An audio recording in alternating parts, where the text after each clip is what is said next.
시청자 여러분, 백낙청 TV에 와주셔서 감사합니다.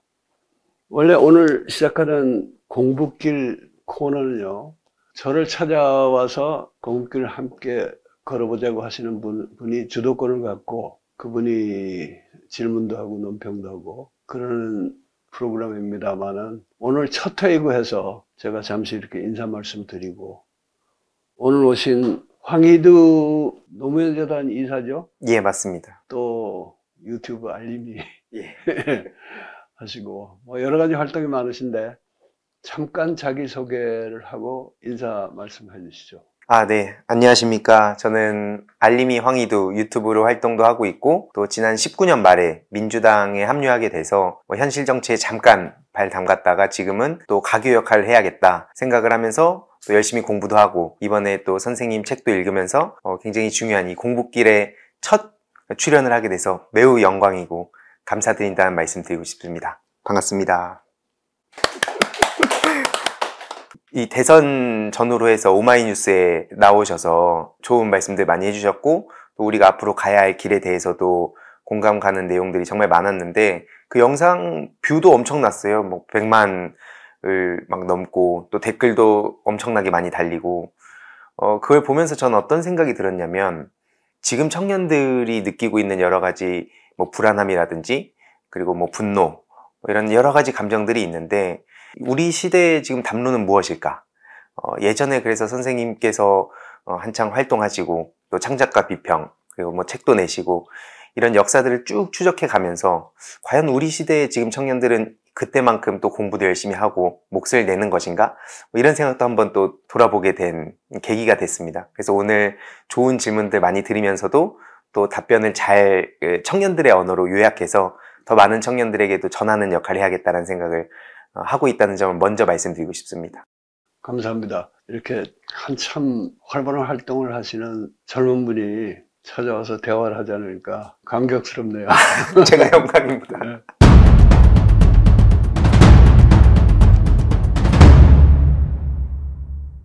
책에 나온 내용들, 그리고 제가 현실에서 느꼈던 여러 가지 애로사항도 있고, 아쉬웠던 점도 있고, 또 이걸 보시는 분들께 부탁드리고 싶은 것도 있고, 또 선생님께 조언을 많이 구하고 싶었던 것도 있고 해서 그걸 하나씩 여쭤볼 예정인데, 이 책 한번 자연스럽게 얘기하면서 그 근대의 이중가제와 한반도 나라 만들기, 이 제목에 대해서도 자연스럽게 대화를 나누다 보면 왜 이 제목이 나왔는가에 대해서 많은 분들이 이해를 하실 것 같아요. 그래서 이 책을 혹시 처음 보시는 분들이 계신다면 한번 읽어보시고 이 앞으로 쭉 나올 콘텐츠들을 보시는 것도 좋겠다 싶은 생각이 들었고, 일단은 그 사회에 지금 다양한 문제들이 산적해 있고 앞으로 또 더 분열이 될까봐 우려하는 목소리도 많이 나오고 있잖아요. 그런 차원에서 지금 선생님께서 바라보시는 촛불 정신이 어느 순간 얘기가 싹 사라지고 있는 것 같다는 우려가 들더라고요. 당장 저도 현실 정치권에서 몸담고 활동을 하고 있는데, 뭔가 어느 순간 촛불에 대한 얘기를 하면 여러 가지 이유로 비판을 받기도 하고, 아직까지 촛불 타령이냐 이런 얘기도 많이 나오고, 그러다 보니까 현실 정치인들도 어느 순간 되게 위축되고 이런 모습들을 많이 보면서 우리가 어떤 식으로 목소리를 내야 될까, 그런 생각도 많이 들었는데 한번 선생님의 생각을 좀 여쭤보고 싶습니다. 네. 촛불 얘기가 많이 사라지고 있었다는 그 말씀 맞고, 나는 그래서는 안 된다고 네.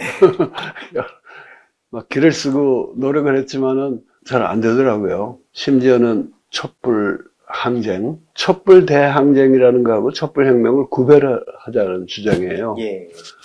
2016년에서부터 17년에까지 그 겨울에, 그때 우리가 이제 엄청난 촛불 시위를 했잖아요. 예. 그것을 나는 촛불 대항쟁이라고 부르는데 그 두 가지 의미가 있습니다. 하나는 우리가 사실 촛불 항쟁을 많이 했잖아요. 21세기 들어와서. 이 중에서 이건 진짜 대항쟁. 그래서 우리가 프랑스 혁명 얘기할 때도 1789년에 일어난 걸 대혁명이라고 그러듯이, 예. 이제 대항쟁이라고 그래가지고 다른 촛불 항쟁하고 구별하자는 게 있고, 또 하나는 이제 그 촛불 대항쟁 그걸 놓고서 이게 혁명이냐 아니냐 하는 논란이 많은데, 나는 그것만 가지고 혁명이라 그러면은 그 잘 통하기 어렵다고 봐요. 특히 학자들한테는 그게 안 먹히고. 그러면은 그게 대항쟁으로 끝난 거냐? 아니면은 촛불 혁명이 그때부터 시작해가지고 지금도 진행되고 있느냐 하는데 그거를 우리가 이제 가려서 생각하자는 건데 나는 지금도 촛불 혁명 진행 중이다 하는 주장을 했지만은 그 목소리가 그동안은 별로 안 바뀌었어요. 지난 대선 때도 보면은 민주당 후보, 이재명 후보가 처음에는 촛불 얘기를 전혀 안 했잖아요. 예. 그러다가 이제 막판에 가서 촛불 시민들을 불러내서 그게 표차를 줄이는데 크게 기여했다고 보고 언제부터 그러기 시작했어야 되는가, 어떤 식으로 했어야 되는가. 그건 현장의 선수가 알아서 할 일이지. 네. 내가 뭐 고치할 수는 없는 거지만은 민주당 내에서는 워낙 촛불이라는 걸 뭐 생각하는 사람이 없었기 때문에 아마 후보가 그 얘기 하려고 그랬어도 말렸을 거예요. 그래도 이 대선을 거치면서 촛불을 우리가 다시 인식하게 됐고, 네. 촛불 시민들이 다시 움직이기 시작했고, 근데 지금 이제 지방선거 하고 나서 그게 지금 다시 묻히기 시작하고, 묻어버리려고, 적극적으로 묻어버리려고 하는 사람들이 민주당 안팎으로 네. 널려 있는 것 같아요. 그 말씀 주셨듯이 이 민주당 밖에서는 뭐 충분히 예상을 했었지만 민주당 안에서도 또 그런 일부 목소리들이 나오는 걸 보면서 저도 굉장히 안타깝다는 생각을 해서 최근에 좀 라이브를 길게 하기도 했는데 그 책 서장에 보면 그 내용에 되게 공감을 했거든요. 어떤 내용이었냐면 누가 해도 그 정도는 했을 거라고 대수롭지 않게 넘기고 정부 비판에만 열을 올리는 태도는 현실에 대한 극도의 무감각을 말해줄 뿐이다. 이 파트를 보면서 제가 딱 현실 정치에 와서 어떻게 보면 어쨌든 저도 당시 여당, 문재인 정부와 추구해온 가치를 쉴드를 치는 입장이 되잖아요. 여당이다 보니까. 그때 제가 그리고 당에 합류를 하다 보니까 굉장히 힘든 열악한 환경이었는데 그때 당시에 문재인 정부의 각종 성과들을 얘기를 하면 항상 듣는 얘기가 야, 누가 해도 그 정도는 했어. 촛불 그 막 1700, 1800만 시민들의 염원을 갖고 가서 그것밖에 못해? 애초에 뭐 촛불 시민들 뒤통수를 친 거다. 라든지. 그러니까 물론 뭐 저를 비롯해서 보시는 모든 분들이 각자 바랐던 그 어떤 이상적인 상황이 있었을 거고 거기에 대해서 뭐 100% 달성할 수는 없다고 생각을 하면서도 그래도 아쉽다라는 지적이 많았는데 딱 그 고민을 하고 있던 찰나에 선생님이 이 파트를 보면서 힘이 많이 되기도 했고 그리고 또 그 오랫동안 이 사회를 지켜봐오면서 이 기득권 카르텔이 그렇게 하루아침에 뭐 5년 만에 뭐 그 무너지진 않는다 라는 거를 또 입증해 주신 것 같아서 또 그런 의미에서도 굉장히 또 큰 위로를 받기도 했습니다. 황희도 알림이 글을 접봤는데 너무 많아서 다는 못 보겠더라고요. 너무 길었죠? 네, 너무 길고. 근데 이제 그 중에 나온 얘기 중에 인상 깊었던 거는 왕년의 스타크래프트. 아, 예. 선수로서 네. 전쟁과 전투를 구별을 하는 거. 네. 나는 사실 지난번 대선을 이겨가지고 그 반촛불 세력이 괴멸적인 타격을 입기를 바랬는데 오히려 이쪽이 졌잖아요. 네. 근데 그거를 촛불혁명의 패배로 볼 것인가 아니면은 대회전은 맞지만은 그 대회전의 패배를 전투의 패배로 볼 건가. 그게 굉장히 중요하다고 보는데 근데 나는 이 촛불을 일종의 그 표준으로 네. 기준 삼아서 현실을 보는 게 굉장히 중요하다고 봐요. 우선 정치판에서는 아무래도 특히 선거가 벌어지면 여당이냐 야당이냐 이렇게 갈리잖아요. 여야의 전선을 하고 또 흔히 우리 언론도 그렇고 지식인들도 그렇고 뭐 보수 정당 민주당에 대해서는 이게 진보 정당 맞냐 아니면 이거 중도 보수냐 이런 논란이 있지만은 그렇게 그 양당의 대립 정당과 정당과의 대립 이렇게 보는데 촛불혁명을 기준으로 보면은 그 전선이 여야 사이에 그어져 있는 것도 아니고 네. 또 진보 보수라는 건 난 지금 우리 이 지형에 안 맞는 개념이라고 보지만은 소위 진보 진영, 소위 보수 진영 사이에 있는 것도 아니고요. 예. 그건 우리 선거 거치면서 아주 실감을 했잖아요. 그래서 촛불을 기준으로 보면은 전선이 사실은 여야 간에 그어져 있는 게 아니고 민주당 내부에 어떤 의미에서는 그어져 있었어요. 예. 그걸 우리가 실감했잖아요. 예. 경선 때부터 쭉 했고 요즘 이제 더 그런 실감을 하는데 그렇게 보지 않도록 만들려는 정치인들 자신은 물론이고 언론이나 이런 데서 온갖 지금 작용을 하고 있는데 우리가 그 흔들리지 말고 정말 좀 이상하게 노는 사람 보면은 아, 저 사람은 촛불혁명에 대한 개념이 없거나 심지어 촛불혁명의 전진을 원하지 않아서 저러는구나 하고서 알아차리는 게 중요하다고 봐요. 그러니까 저도 바깥에서 바라보던 그 현실 정치와 뭐 짧은 기간이지만 이 안에서 직접 하면서 느낀 게 이 변화가 정말 어렵구나. 특히 소위 말하는 상대방, 그러니까 뭐 국민의힘을 비롯한 이 다른 당에서 저를 뭐 비난하는 건 충분히 받아들일 수 있는데 이게 같은 당 안에서 얘기를 하니까 내가 너무 치우친 건가? 라는 생각도 한편으로 들기도 했었고 이렇게 가는 게 맞나? 내가 과격한 건가? 뭐 이런 생각도 했는데 저는 스스로가 급진적이다. 뭐 이렇게 생각을 해본 적이 없었거든요, 원래.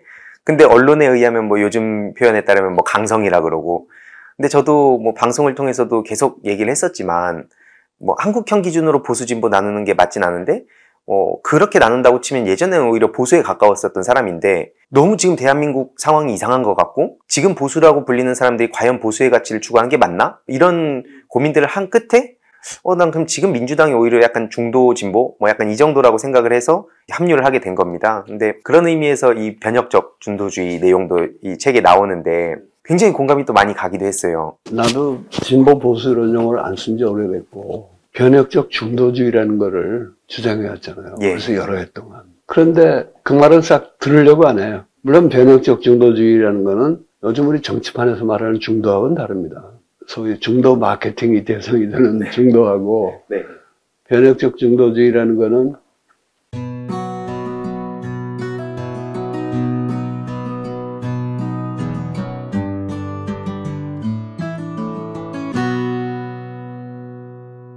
우리가 분단된 나라이고 분단이 체제화된 나라이거든요. 그래서 이 고약한 분단 체제를 변혁하면서 그 변혁에 동조하는 모든 세력이 모든 중도 세력 좌든 우든 극단적인 단순 논리를 구사하는 사람들 빼고 네. 뭐 사람들 꼭 뺄 필요는 없어요. 네. 그 노선을 빼고 네.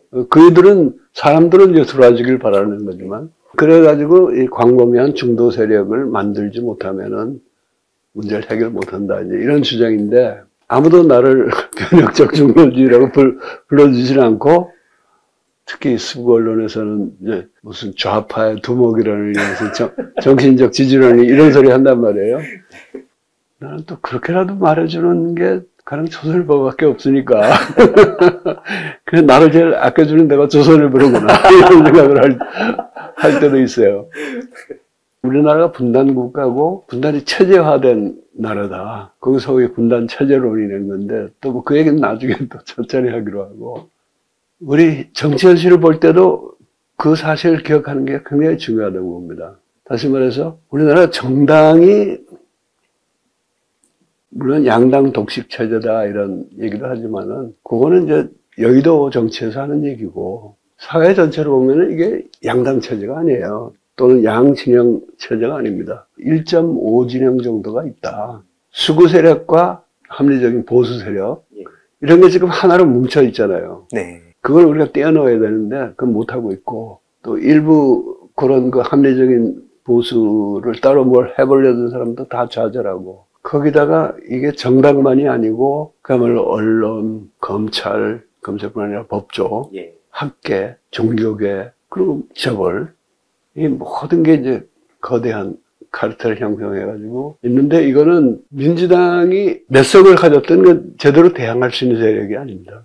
그래서 정치판에서 양당 독식체제 또는 담합체제를 우리가 깨긴 깨야 되지만은 지금 이걸 정상적인 소위 선진국에 있는 양당 착각하면 안 된다고 보고 그러다 보니까 민주당이라는 것도 우리가 그걸 한 덩어리 정당으로 보면서 이게 중도 보수냐 뭐 중도 진보냐 그런 거 얘기하는 것도 상당히 무의미하다고 봅니다.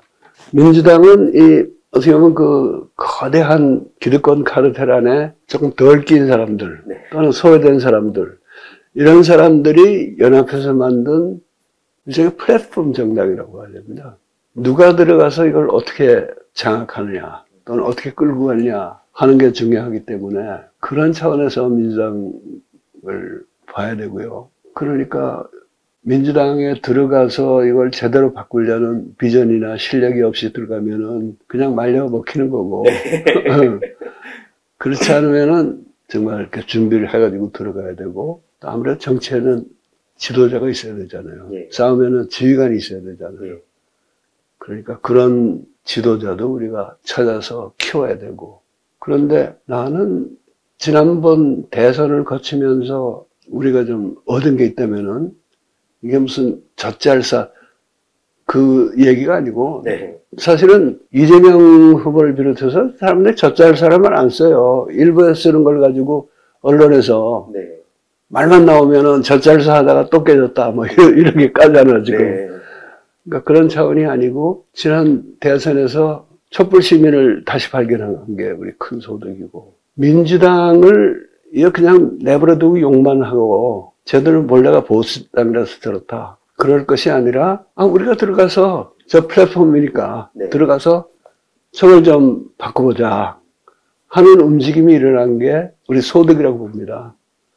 근데 이제 지방선거에서 성적이 안 좋다 보니까 이제 그런 사태가 벌어지는 거를 어떻게든지 막아보려는 민주당 내부 인사들과 언론, 뭐 온갖 이 길건 세력들이 지금 총궐개하고 있어요. 나는 그렇게 봅니다. 굉장히 공감하는 게, 지방선거가 끝나자마자 마치 기다렸다는 듯이 십수명의 의원들이 젖잘싸라는 말을 하면서 그러면 안 된다. 근데 또 거기에 뭐 조중동을 비롯한 여러 언론이 그걸 받아쓰고, 언론에서 주목을 하면 마치 그게 진짜 그 균형 잡힌 건 줄 알고 있는 사람들도 상당히 많고, 특히 청년 정치인이나 혹은 그 지망생들 중에 상당수가 언론에 나오는 그 보도량을 놓고 그게 맞으니까 언론이 보도하는 거 아니냐라고 스스로 생각을 하거나, 혹은 스스로 이게 어떤 의미인지 알면서도 본인의 입지를 넓히기 위해서 그 언론에 의존을 하고, 그 뭐 조중동만 보면서 꼭 조중동에 따른다는 건 아니지만 거기에 뭐 그 균형을 잡고 있다 보니까 그 촛불 시민들의 열망과는 전혀 동떨어진 메시지가 나오는 경우도 있고, 그리고 촛불 시민들의 이야기는 그냥 강성이다, 한줌이다, 이런 얘기가 그런 맥락에서 저는 그 나온다고 생각을 했거든요. 주위 그 사람들 보면서. 그런 의미에서 이번에 그 선생님께서 쭉 말씀해 주셨던 내용들, 그 책에 담긴 내용들이 더더욱 많은 시민들한테 알려졌으면 좋겠다, 알려져야 한다라고 생각을 한 거고, 특히 그 대목도 굉장히 인상 깊었습니다. 적폐 세력들의 민낯이 세상에 드러나고 있는 것이야말로 촛불혁명의 최대 성과 중 하나다. 이 대목도, 그러니까 제가 사회에 그렇게 많은 경험이나 지식이 없다 보니까 이제 배워가는 단계인데 이렇게까지 어려운지 몰랐거든요, 저도. 그냥 옛날 역사 이렇게 깨작깨작 볼 때, 저때 왜 저랬을까? 좀 세게 얘기하면 안 되나? 남들이 뭐라고 해도? 이런 생각을 하고 되게 순수하게 생각을 하고 있다가 현실 정치에 와서 경험을 하는데, 뭐 언론에서 조금만 비판을 하면 연락이 와요. 좀 릴렉스 할 필요가 있다, 너무 세다. 근데 제가 무슨 뭐 남의 사생활을 캐자는 것도 아니고 언론 논조를 기준으로 하다 보니까 이런 얘기를 내는 것조차 축소되고 위축되고, 결국엔 그러다 보면 시민들의 열망은 점점 더 멀어지고, 그러다 보면 포기하게 되고, 그러니까 계속 그냥 뭐 문재인 정부나 민주당에 손가락질만 하는 분들도 많았던 것 같고, 또 한편으로는 그 현실 정치라는 게 종합 예술이라고들 표현을 하는데, 옳은 말은 진짜 많이 나오는 것 같은데 그 옳은 말을 한다고 해서 그 사회가 바뀌는 건 아니라고 생각을 요즘 많이 하거든요. 근데 가끔 보면 뭐 여러 가지 부류가 있지만 정말 본인의 신념에 의해서 이러이러한 사회가 만들어져야 된다는 정답을 내려놓고 그걸 달성하지 못한 모든 사람들은 잘못됐다, 구태다, 이렇게 되다 보면 결국에는 변화가 오히려 더 어려워지고, 오히려 때로는 그 기득권 세력들이랑 이해관계가 맞아떨어지지 않나?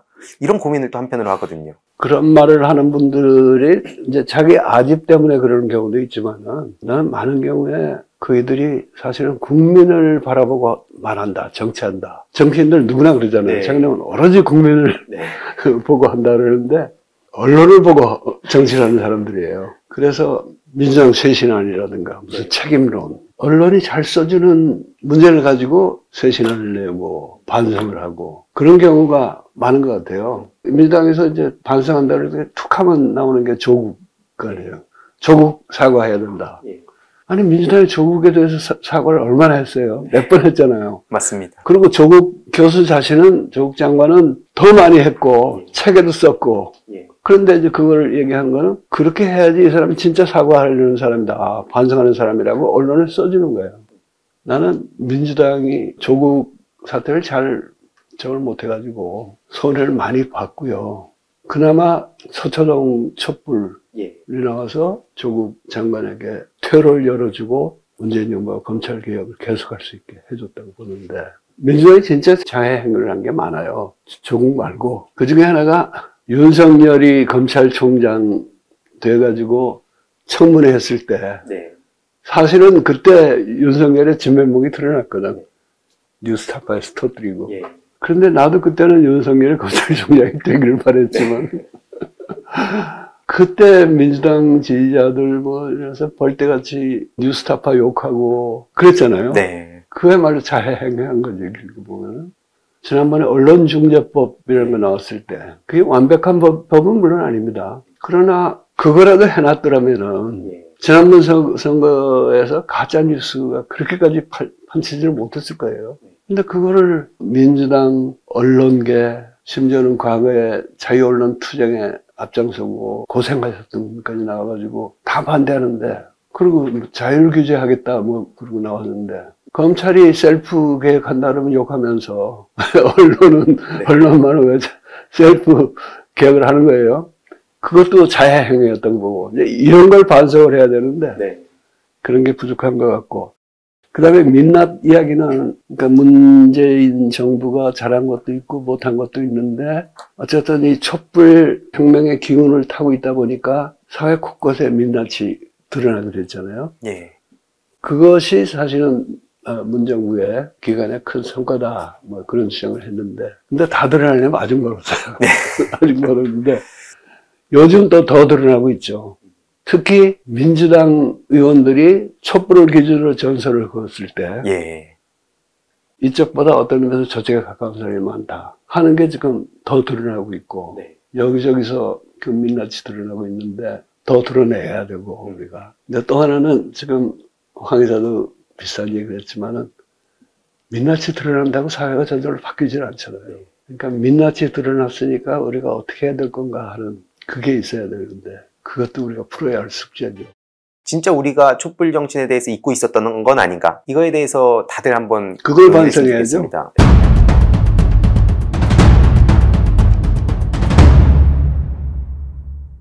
뭐 해봐도 안 되더라 하는 그런 그 좌절감. 그건 이제 언론에서 조장하는 태도이긴 하죠. 양들은 펼치고. 네. 그러니까 요즘 기자들이 옛날처럼 기레기라는 말 처음 나올 때의 기레기들은 아니에요. 그때 기레기라는 건 진짜 돈 먹고 권력에 빌붙어가지고 허위 기사 쓰고, 지금도 그런 사람 물론 적지 않지만은, 그게 아니라 기자들이 촛불이나 뭐 이런 거 얘기하면 그건 강성이다 아니면 뭐 무시하고 양쪽 다 나쁘다 하고서 자기들은 성의가 없는 비판한다고. 그게 사실은 신종 고급 기레기질이죠. 그런데 문제는 우리가 그거에 대해서 또 실제로 이제 가짜뉴스, 특히 그 유튜브 세상에서 많이 나오는데, 그거에 대해서 우리가 팩트 체크하고 대응하고 반박하고, 그거는 필요하죠. 또 최근에 이제 황 이사도 그런 결심을 했다는데, 그냥 반박만 할 게 아니라 법적 대응도 하고. 그건 필요한데, 그것만 가지고는 잘 안 되죠. 안 되는 게, 우선 가짜 뉴스 만들기가 진짜 뉴스 만들어서 반박하기보다 더 쉽고, 돈도 더 되는 것 같아요. 그쪽이 지금 돈 더 벌잖아요. 법적 대응이라는 건 아무나 할 수 있는 게 아니고요. 그게 하나 있고, 또 하나는 이게 기본적으로 황 이사도 그런 얘기를 한 거라는, 이게 사람들의 욕망의 문제하고 관련되어 있기 때문에 그 욕망을 교육시켜서 다른 욕망을 갖게 해줘야지, 그건 그대로 놔두고 아무리 진실을 말해줘 봤자 안 들어가는 거 아니에요. 아니, 지난번에도 물론 언론의 역할이 불충분했다고는 하지만은, 뻔히 드러나는 저쪽 윤석열 후보의 실언이라든가 뭐 망언이라든가 얼마나 많았어요.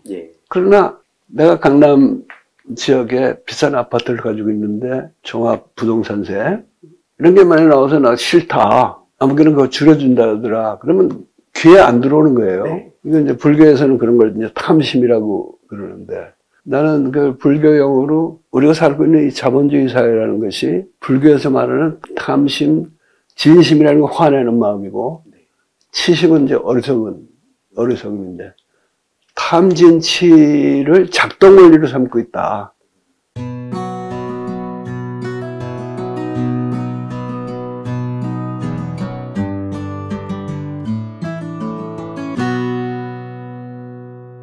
탐진치라는 건 뭐 어느 세상에나 있었던 인간의 네. 불교에서는 그걸 이제 독심이라고 하는데 그 삼독심이 체제의 운영 원리로 쓰인 거는 자본주의가 처음인 것 같아요. 그러니까 그런 탐욕이 있죠. 진심, 성나는 마음. 네. 이건 정당한 분노하고는 이제 다른 거예요. 그냥 화내고 네. 하는 건데 사실 이번에 민주당 패배에도 국민들이 화가 나서 간 게 아니에요. 한 게 많잖아요. 근데 그 정당한 분노도 있지만은 그게 진심에 해당하는 게 많이 있고 또 그걸 부채질했고 치심이라는 거는 크게 보면 자본주의로 움직이는 치심은 자본주의 말고는 대안이 없다 하는 이 어리석은 생각, 잘못된 생각인데 그거 말고 우리가 참 바보같이 지금 속고 있고 모르는 게 얼마나 많아요. 근데 이거를 그럼 탐진치가 나쁘다. 탐진치를 제거해야 된다. 불교의 높은 스님들이 석탄일이나 이런 거 되면은 하시는 법문에 네. 얘기를 하는데 그런다고 이게 바뀌어요? 그걸 바꿀 수 있는 거는 뭐 여러 가지 그런 교육도 필요하지만은 더 우리 가까운 현실 가지고 말하면은 촛불 시민이 그때 품었던 그 사람들 다 탐진치가 있는 사람들이고 예. 촛불 집회가 끝난 다음에 집에 가면 그 탐진치가 다시 작동한 사람 많아요. 그러나 그 촛불 대항전 때 우리가 함께 보여줬던 그 선한 마음,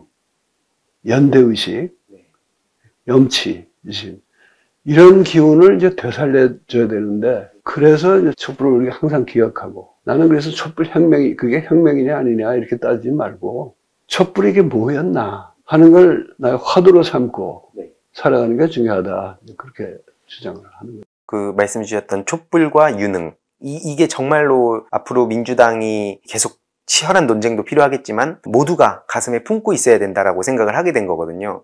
저도 옛날에 이명박 시절에 지금과는 전혀 성향이 달랐던 이유도 말씀 주셨던 그 욕망. 그러니까 이명박이 아무리 부패했다 이런 얘기를 듣더라도 그런 건 모르겠고 잘 살게 해준대잖아. 우리 지역을 개발시켜준대잖아. 뭐 오세훈 당시 시장도 그랬었고. 그래서 지금과는 전혀 정반대의 생각을 갖고 있다가 그럼 왜 갑자기 이렇게 강성 소리를 들으면서 여기까지 왔냐 하면 그게 너무 분하더라고요. 어느 순간. 거기에 낚이고 있는데 그걸 어떻게 극복할 수 있다는 생각마저도 안 들고 그러니까 이게 내 주체의식을 갖고 살아가는 게 아니라 그냥 어딘가에 끌려가는 것 같은 느낌이 들면서 거기에 또 약간 프로게이머 승부욕도 생기고 싸워보자. 내가 뭐 세상을 뭐 여기 책에도 이 개벽에 대한 얘기도 나오지만 내가 혼자서 뭐 바꿀 수 있는 건 아니지만 뭐 돌이라도 한번 던져보자. 과거 김대중 그 전 대통령께서 담벼락에 욕이라도 하라고 하셨듯이 욕하다가 좀 화가 나서 거리로 나가고 그러면서 그 안에서 또 느꼈던 감정들이 복합적으로 작동해서 이제 여기까지 오게 된 건데 개벽에 대한 얘기가 또 나온 김에 뭐 촛불혁명, 뭐 대항쟁 이거에 대한 얘기도 뭐 많은 분들이 또 한번 고민을 해보셨으면 좋겠다라는 생각이 이 책을 보면서 저도 많이 들었고 또 개벽에 대한 얘기도 우리가 어느 순간 그 현실적인 타협점을 너무 낮춰놓은 거 아닌가? 이런 생각도 들어서 그거에 대해서 우리가 앞으로 어떻게 고민을 해보면 좋을까? 약간 이런 질문을 또 드리고 싶습니다. 개벽 이야기는 책에 뭐 군데군데 나오지만은 제목에도 안 들어가 있고 이게 부각된 거는 서장이죠. 네. 서장은 제목 자체가 촛불 혁명과 개벽 세상의 주인 노릇하기 위하여 이렇게 되어 있습니다. 개벽이가 나오니까 좀 엉뚱하다 하는 왜 느닷없이 새벽이냐 그런 사람도 있었을 텐데 두 가지예요. 하나는 이 촛불 혁명이라는 걸 자꾸 사람들이 자꾸 잊어버리고 또 겉으로 안 드러나면은 꺼졌다고 생각하고 그러는데 우선은 이 촛불혁명이 얼마나 뿌리가 깊은 것이고 오랜 역사를 통해서 우리 민족이 준비해온 것인가 하는 걸 알고 자신감과 자긍심을 갖자 하는 게 한 가지고 또 하나는 촛불 시위 때 우리가 이게 나라냐 그러면서 나라다운 나라를 만들고자 했는데 이 나라다운 나라를 만들기 위해서 우리가 청산해야 할 소위 적폐 세력 이게 얼마나 뿌리가 깊은지 이걸 좀 제대로 알아가지고 정말 전투에 한번 졌다고 전쟁에 진 것처럼 낙담하지도 말고 또 전투도 그때그때 할 때 쉽게 끝날 수 있는 전쟁이 아니라는 걸 알고 각오를 갖고 하자 이런 그런 두 가지 뜻이 있죠. 이 촛불혁명의 뿌리로 말하면 뭐 우리가 쉽게 알 수 있는데 21세기 들어와가지고 그 2016년 17년에 촛불 대항쟁을 위한 예행 연습을 많이 했잖아요. 형순이 미선이 사건 때 있었고 그다음에 노무현 대통령 탄핵 반대하는 촛불 시위 제일 대단했던 거는 2008년 광우병 소위 광우병 건데 광우병이 물론 중요했지만은, 그냥 광우병에 우려가 있는데 우리가 검역 주권을 포기하느냐. 우리가 나라의 주인인데 왜 우리한테는 한마디 없이 이명박이 미국 가서 부시하고 무슨 캠프 데이비드에서 골프 차면 같이 몰고, 그러고 와서 다 주권을 포기했느냐. 그래서 이제 그때 중요한 이슈가, 뭐, 구호고 노래도 나오고 그랬는데, 대한민국은 민주공화국이다. 모든 권력은 국민으로부터 나온다. 이게 그 가사였잖아요. 네. 또 그 시대 제일 먼저 나온 건 여학생들이었어요. 여중생들이었어요. 얘들이 그거는 뭐였냐면, 밥 좀 먹자, 잠 좀 자자였어. 그러니까, 뭐, 좀 살만하다 그러고 선진국이 돼간다 그러는데, 왜 우리는 밥 먹을 시간도 없고 잠잘 시간도 없냐. 그야말로 어떤 근본 문제를 건드린 거잖아요. 네. 그러다가 이제 드디어 하늘이 박근혜 대통령을 보내셔가지고 우리 국민을 일깨워 주셔서 그 드디어 정권 교체를 해냈잖아요. 21세기의 촛불 항쟁들도 거슬러 올라가면 우선 87년 6월 항쟁이 그 나름으로 성공했기 때문에 이게 가능한 겁니다. 옛날과 같은 독재 정권이었으면은 금방 짓밟아 버렸어요. 전투경찰 뭐 동원하고. 그 전실 같으면 계엄령이 내렸을 수도 있고. 못한 거는 87년에 우리가 싸워서 뭐 불완전하지만 민주화를 쟁취했기 때문이고, 87년 민주항쟁이까지는 5.18도 있었고 또 4.19도 있었고 그런 건데, 개벽을 얘기하면은 4.19나 5.18 다 신동엽 시인의 표현을 하면 이제 민족이 하늘을 본 사건이죠. 그래서 개벽의 경험이긴 하지만은 더 거슬러 올라가면 3.1운동이 있단 말이에요. 또 3.1운동을 주도한 게 천도교인데, 그 천도교의 뿌리인 동학이 정말 그게 완전히 사상적인 개벽을 이뤘고, 사상적인 개벽뿐 아니라 실제로 인간관계나 사회 활동에 완전히 새로운 기호를 만들었지 않습니까? 그러니까 이제 그런 역사를 알면서, 야, 이게 참 하루 이틀 되온 그게 아니다. 뭐, 언론에서 좀, 깔아뭉개고, 지식인들이 외면한다 그래가지고, 이게 없어질 혁명이 아니다 하는 자신감을 갖자는 게 하나고요. 근데 그런 개벽을 할 때마다 그 쌓여있는 폐습, 폐단, 이걸 이제 개혁하려고 그랬는데, 동학은 뭐, 일부 했지만은, 하여간 국가적으로 실패했잖아요, 국가 차원에서. 3.1운동은 그보다는 전국을 더 바꾸는 효과는 나는 크다고 봅니다. 결과로 또 임시정부도 만들고. 그랬지만은 무슨 총독부 권력을 퇴치한다거나 그건 못했잖아요. 그리고 이제 4.19는 일단 이승만 정권을 퇴치를 시켰지만 결국 열매를 뺏긴 거예요. 처음에는 민주당한테 뺏기고, 그 다음에는 민주당이 군사정권한테 뺏기고, 그런 식이었고. 87년 항쟁은 좀 오래 갔지만, 어쨌든 제대로 이 분단체제의 기득권 세력을 청산을 못했던 거예요. 그런데 동학 자체가 조선조 시대에 이제 쌓이고 쌓인 폐습들, 그게 뭐 거슬러 올라가자면 훨씬 더 할 수 있지만, 난 중요한 계기는 역시 정조대왕이 18세기 말에 그날로 개혁을 시도했잖아요. 시도했는데 그게 갑자기 죽으면서, 그가 또 살았다고 해서 성공했으려는 보장은 없어. 그러나 죽으면서 완전히 그 노론의 세도 정치가 시작이 되고, 다산 정약용 선생을 비롯해서 많은 참 훌륭한 유생들이 어떤 사람은 사형을 나가고 어떤 사람은 귀향을 가고 그렇게 됐단 말이에요. 그러니까 그때부터는 뭐 이게 걷잡을 수 없었어요. 그래도 양심적인 유학자들은 어떻게든지 이걸 조선조를 유학의 정신에 입각해서 살려보려고 그랬지만은 그게 안 된다는 거를 확연히 깨닫고 완전히 새 세상을 만들어야 된다. 새 세상을 만들어야 된다. 하고 나온 게 수은 최재우 선생 아닙니까? 그러니까 그 적폐의 뿌리를 보면 최소한 200 몇십 년이 전부터 이래요. 그러니까 이게 뭐 하루 이틀에 끝날 전쟁이 아니라, 그냥 전투가 아니고 전쟁이 정도가 아니라 이 전쟁이 200년 전쟁이에요. 그런데 그 전쟁에서 나는 완전히 새로운 단계를 시작한 게 촛불 대항쟁이고 촛불 혁명이라고 봐요. 그래서 이게 그냥 너무 뿌리가 오래이기 때문에 힘들다는 게 아니고 새로운 단계로 들어가서 적폐를 청산하고 동학 농민군이나 3.1운동 때 우리 민족이 꿈꾸던 그런 나라를 만들 기회가 지금 생기기 시작했는데, 바로 그렇기 때문에 저 적폐 세력들이 죽기 살기로 덤비는 거죠. 근데 이 죽기 살기로 덤비는 세력하고 싸우는데 그나마 조직을 갖춘 민주당이라는 세력도 사실은 상당수가 기득권 세력이기 때문에 이제까지 제대로 못 싸운 겁니다. 쭉 말씀을 들으면서도 이 책을 정말 많은 청년들한테 권하고 싶고 다 완독은 못하더라도 선생님의 말씀을 진짜 한번 그냥 추상적인 얘기 이렇게 받아들이지 말고 우리의 과거, 역사들을 쭉 보면서 한번 지금의 현실을 돌아봤으면 좋겠다. 전 진짜 와닿는 게 어느 순간 이게 우연의 일치였나?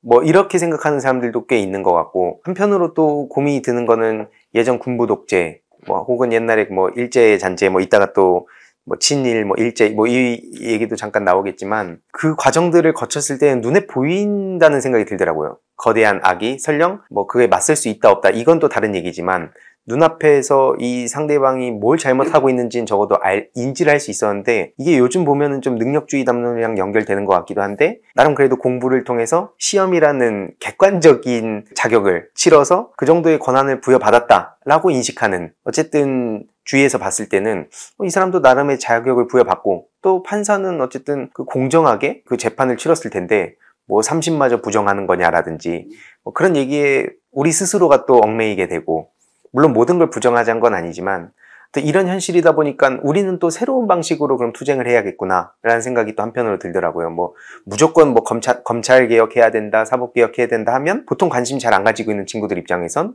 아까 그 말씀드렸던 문제가 충돌하게 되고 거기서 제일 중요한 게 그래서 촛불과 유능함이란 키워드가 굉장히 와닿았던 그런 개인적인 말씀을 좀 드리고 싶습니다. 촛불 얘기하면서 내가 변혁적 중도주의를 얘기하잖아요. 변혁적 중도주의 그거는 좀 어려운 말이라서 현실 정치에서는 별로 써먹기가 되질 않아요. 선거 그거로 뭐 우리는 변혁적 그렇게 나가가지고 누가 표 찍어주고 했어요. 그러나 그 나름대로 하나의 개념이기 때문에 개념을 좀 엄밀하게 구정하기 위해서는 그런 단어를 쓴 거고 더 좀 쉽게 풀이한다면은 한반도적 시각을 가진 실용주의라고 할 수 있어요. 이 실용주의라는 거는 유능해야 되잖아요. 예. 그래서 요는 이 한반도 체제가 분단 체제가 변혁을 요구하는 체제지 적당히 수리해서 계속 써먹을 수 있는 체제가 아니라는 그런 인식이 있기 때문에 개벽적이면서도 실용적이고 유능하지 않은 사람들이 어떻게 개벽 세상을 만들겠어요. 근데 지난번 선거를 보면은 지방선거의 경우는 뭐 사실은 그 지방의 유능한 일꾼을 뽑는 게 중요하니까 뭐 그럴 수가 있는데 전국 선거에서는 유능한 경제 대통령. 이건 나는 촛불 정신에는 안 맞는. 왜냐면 저쪽에 최대 무기가 정권 교체 프레임인데 정권 교체 프레임이라는 거는 이제까지 정부와 여당이 잘못해왔으니까 그리고 저는 너무 무능하니까 바꿔야 된다 하는 건데 쟤들이 무능한 건 맞지만 나는 유능합니다. 그렇게 나가면은 동조하는 사람은 물론 있지만은 결국 이제까지 무능했으니까 바꿔야 된다는 얘기가 되잖아요. 그러니까 저쪽에 정권 교체라는 그 얼토당토하는 프레임을 강화해주는 효과가 있거든요. 경제 대통령만 해도 그래요. 대통령이 경제를 알아야죠.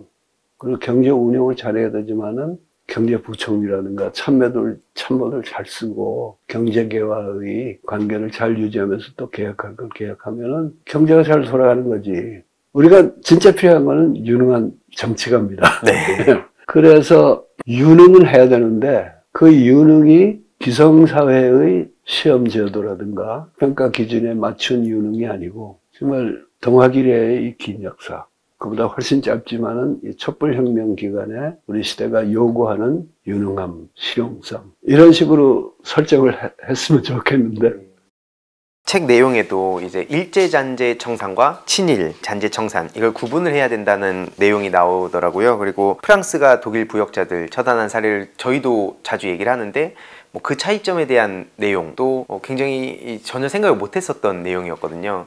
근데 요즘 현실 정치 활동을 하면서도 어떤 느낌인지 알겠구나라는 생각도 들었고 그러면서 또 한편으로 또 드는 고민은 요즘 저희 친구들, 저희 또래 친구들이랑 얘기를 나누다 보면 뭐 언제까지 그렇게 뭐 과거 얘기를 할 거냐, 미래로 가야 되지 않겠냐. 그래서 제일 중요한 건 관계 정상화 아니냐. 뭐 이런 얘기도 실제로 많이 나오고 또 그 얘기를 민주당 안에서 하는 사람들이 또 있다 보니까 상대적으로 그런 사람들은 뭔가 미래지향적이고 그다음에 되게 합리적이고 이런 이미지를 얻어가고 또 그러다 보면 저는 무슨 뭐 과거에 얽매인 사람? 뭐 젊은 꼰대냐 뭐 이런 얘기도 듣는데 이거에 대한 선생님의 좀 조언을 구하고 싶었습니다.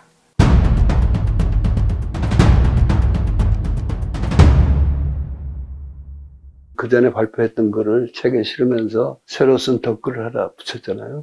그때가 언제였냐면은 문재인 대통령이 3.1절에서 친일 잔재 청산이 우리 아주 최대의 과제다. 그런 얘기를 했을 때예요. 그 참 좋은 말씀 하셨는데, 그러나 친일 잔재라는 개념보다는 일제 잔재라는 개념이 더 적당하다 해서 이제 거기에 대한 설명을 한 건데, 과거에 얽매이느냐 아니면 미래를 보고 가야 되느냐 하는 그 논의하고도 관계가 되지만은, 더 길게 보면은 우리나라 적폐 세력의 뿌리가 얼마나 깊은가, 200년 넘었다 그런 얘기 했는데, 그것도 그냥 일종의 우리가 구호로 야 이게 얼마나 뿌리 깊은지 알아 뭐 그럴 게 아니라면은 이 적폐 세력이 그때그때 그 양상이 달라지거든요. 가령 노그런 독재 시절에 그 사람들 친일파라는 건 그때는 있기 전 아니에요.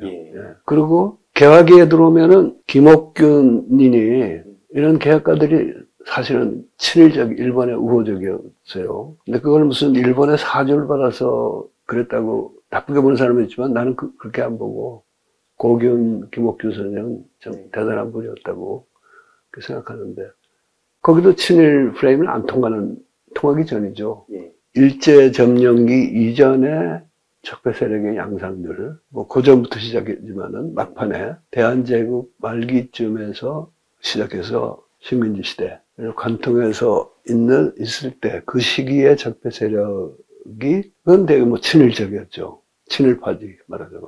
이런저런 형태의 친일파인데, 내가 이제 그 얘기를 덧글여 쓴 이유는 두 가지예요. 하나는 그 친일파도 더 우리가 섬세하게 정밀하게 분석을 해보자 하는 게 있고, 또 하나는 그 사람들이 해방된 이후에도 청산 안 되고 기득권 세력으로 남은 건 사실이고, 그러니까 지금 이 적폐의 중요한 부분을 차지하고는 있지만은 분단 시대에 들어오면서는 이 양상이 또 바뀌는 거예요. 그 사람 구성이나.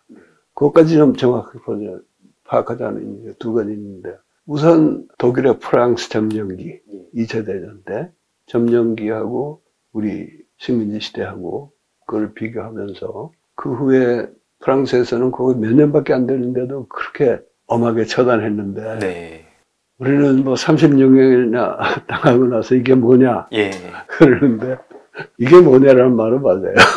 이게 뭐냐는 맞지만은, 그렇다고 프랑스는 저렇게 했는데 왜 우리는 그렇게 못하냐 하는 그거는 이제 좀 단순한 생각이라고 봐요. 프랑스는 독일에 점령됐을 때 이미 공화국이 수립된 지 한참 됐잖아요. 한참 됐고, 법에 이미 이 반역죄 규정들이 쫙 있어요. 적국과 협력하면 어떻게 처단한다는. 그래서 한 3, 4년 독일 점령을 마치고 다시 이제 프랑스 독자적인 정부가 들어서면서 그 법에 의해서 사용할 사람 사용하고 처단을 한 겁니다. 근데 우리는 근대적인 국민국가가 성립 안 된 상태에서 일제 점령됐기 때문에, 왕조에서 왕이나 황제를 거역하는 대역죄는 있었지만은 소위 반국가 사법이라는 건 규정이 없어요. 그래서 우리가 해방 직후에도 반국가 사법 처단 특별위원회가 있은 게 아니고 반민특위라는 게 있었잖아요. 그러니까 민족을 배반한 행위는 있지만은 형법상 국가의 반란을 일으키거나 간첩행위를 했다든가 그런 데 대한 죄가 없었습니다. 35년 동안 점령당하고 있으면은 한 세대가 넘는데, 대한제국 망하고 나서 태어난 사람들도 많고, 그러니까 친일을 해도 소위 생계형 친일도 있는 거고, 또 그 여러 가지 더 복잡하잖아요, 아무래도. 그러니까 그런 걸 좀 가려서 처벌할 사람 처벌하고, 또 살릴 사람 살리고, 그러면서 크게는 뭐 남아프리카에서 했듯이 진실과 화해를 해서 아주 나쁜 짓을 해서 처단할 사람 아니면은 진실을 고백하고 반성하면은 용서해주는 그런 좀 과정을 겪어서 하는데, 우선 그 반민특위 하는 사람들도 그런 생각은 좀 부족했고, 그보다도 아주 극악한 무리를 처단하긴 커녕 그 사람들한테 처단 당해버렸잖아요. 청산을 당해버렸잖아요. 그러니까 그게 꼬인 건 사실이지만은, 그러나 그 친일파의 잔재가 우리가 청산을 못한 건 사실이지만은 분단 시대로 들어오면서 그 양상이 달라진다고 봅니다. 이승만 같은 사람, 독립운동 당시에도 욕을 많이 먹었어요. 독립운동가들 사이에.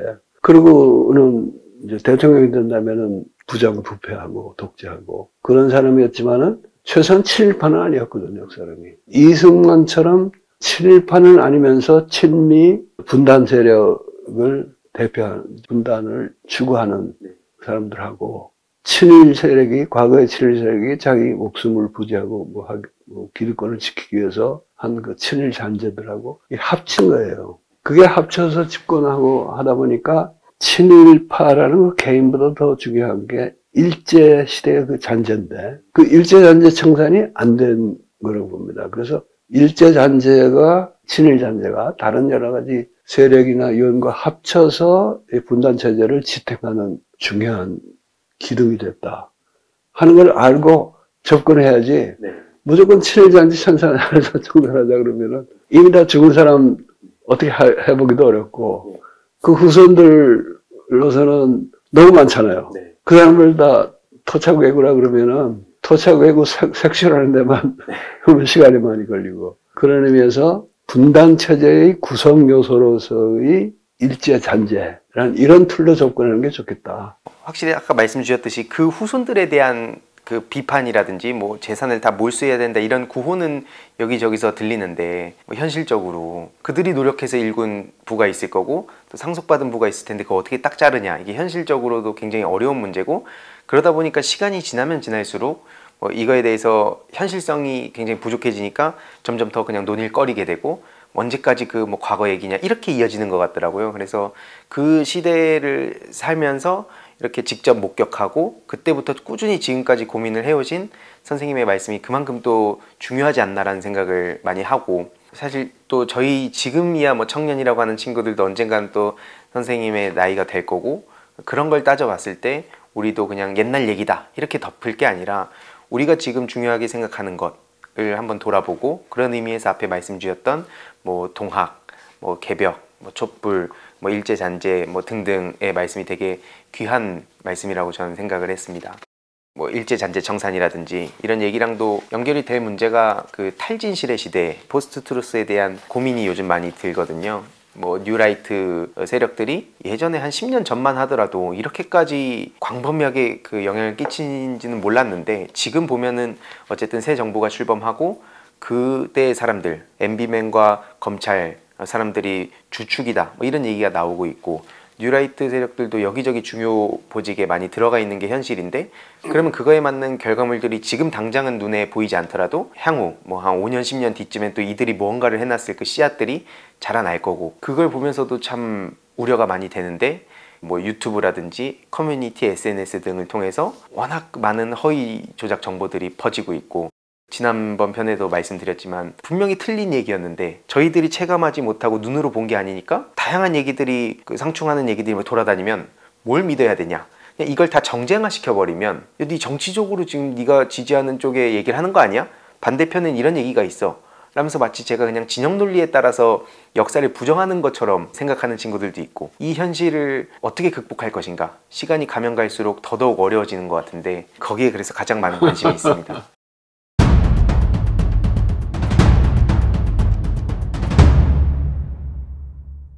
탈진실이란 말은 영어의 post truth라는 말을 번역한 거죠. 그래서 원어가 영어나 서양어에 있다는 데서 알 수 있듯이 이거는 우리나라만이 아니고 전 세계적인 현상이죠. 그리고 이걸 먼저 탈진실이라는 식으로 개념화하고 진단을 한 거는 서양 사람들이에요. 그러나 지금 이제 한국에서 그게 심각한 문제로 대두해 있는데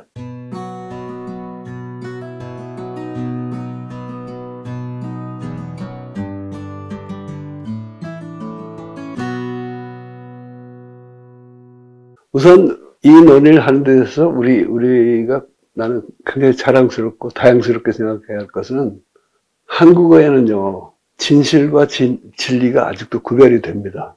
진리라고 할 때하고 진실이라고 할 때 이게 다르잖아요. 근데 truth란 말은 진리이기도 하고 진실이기도 해요. 그래서 우리는 이제 post truth라는 거니까 탈진실이라고 딱 이렇게 못 박는데 그 사람들 헷갈리게 되어 있습니다. 그래서 그건 이제 우리가 다양스러운 점인데 내가 왜 그 얘기를 하냐면은 서양에서 탈진실의 시대가 오기 전에 이미 탈진리의 이루어지고 있었어요. 이런 얘기가 조금 너무 거창하게 들릴지 모르겠지만은 이런 게 필요한 얘기라고 보는데요. 진리라 그러면은 그러니까 사실하고 우리가 진실을 구별하잖아요. 그냥 뭐 덮어놓고 팩트면 다 진실은 아니다. 하지만은 진실이라는 거하고 진리라고 하는 우리말로 했을 때 진리라 그러면은 뭔가 우리가 일생을 바쳐서라도 헌신하고 존중해야 할 그런 걸 진리라고 그러고 그 진리의 일부로서 진실이 있는 거예요. 근데 서양에서는 그 진리라는 말이 점점점 힘을 잃고 진실로 축소된 시기가 꽤 오래됐습니다. 특히 과학을 우리가 진리 탐구라고 흔히들 말하지만은 과학은 진리 탐구하는 게 과학의 임무가 아니에요. 과학은 진실을 탐구하는 거예요. 그런데 서양에서는 이제 17세기의 과학혁명 이전부터 이게 쭉 계속되던 트렌드지만은 과학이 발달되면서 과학적인 진실이 곧 진리인 것처럼 오인되는 그런 사태가 그때부터 본격적으로 시작이 됐어요. 그리고 예수님이 내가 길이요 진리요 생명이니 이렇게 말할 때 그게 맞는 말이냐 틀리는 말을 떠나서 그때 말하는 진리라는 건 진실이라는 말이 아니거든요. 길이나 생명하고 통하는 그런 차원의 어떤 진리. 근데 그 개념이 심지어는 기독교에서도 예수님 말씀하신 그런 진리가 아니고 뭐 예수가 하나님의 독생자였고 뭐 그걸 믿으면은 천국 가고 안 믿으면 지옥 간다 하는 이 명제의 진실성 그게 마치 신앙의 척도처럼 바뀌어버렸단 말이에요.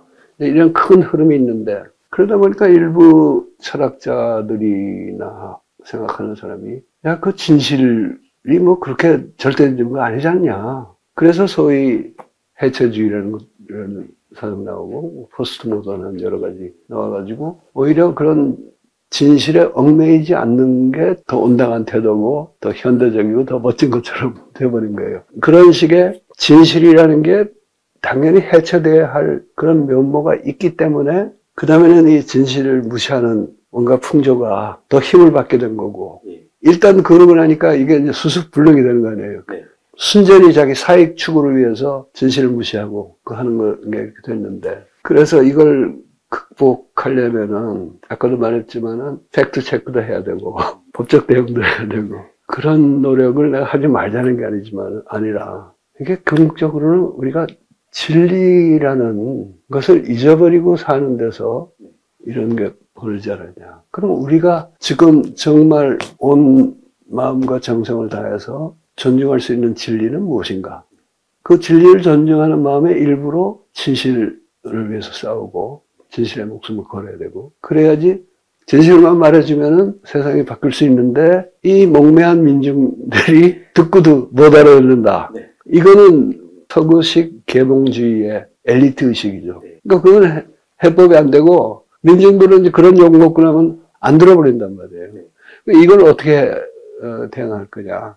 불교 용어를 빌려서 이 탐진치를 이겨낼 수 있는 선한 마음, 선한 기운, 또 지금 쓰는 표현을 하면은 진리에 대한 헌신, 이런 거를 살리는 큰 작업도 필요하고, 그 다음에 내가 이거 황 의사한테 묻고 싶은 건데, 황 의사는 당장에 뭐 유튜브를 통해서라든가, 그런 이제 진실을 지키는 작업 많이 하고 있잖아요. 그러면서 이 민주당이란 이런 데서 좀 온라인 팀을 만들고 뭐 무슨 대우를 해줬으면 좋겠는데 도무지 안 움직인다고 이렇게 안타까워하는데 그 얘기를 조금 더 해가지고 가령 민주당이면 민주당이 어떤 대응팀을 만들 수 있는지 그런 얘기도 좀 듣고 싶어요.